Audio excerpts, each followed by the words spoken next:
Don't trust astronaut. Just to remember, don't trust astronaut. They will ruin your life. They destroy your future for the United States of America and Russia and other than that.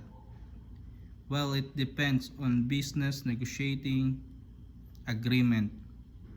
Don't trust the process, don't trust the progress, and also wag ka na magtiwala sa future mo dahil sira na yun.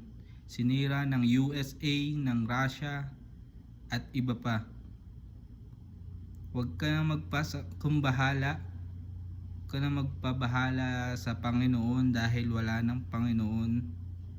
Well, there's no God on USA and Russia.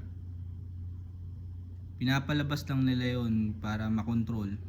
Kumbaga, para hindi masira ang kanilang mga plano sa loob. Kaya huwag ka magtitiwala. Huwag ka na magtiwala sa astronaut dahil sinira na nila ang future mo. Yun ang pinaka the best na payo ko. Dahil wala rin naman saysay. Sinabi ko nga sa sarili ko sa mga astronaut, how human creation without sex? Please explain. Because you destroy my future. And there no reply or response. Don't trust it. Don't trust the government. I promise.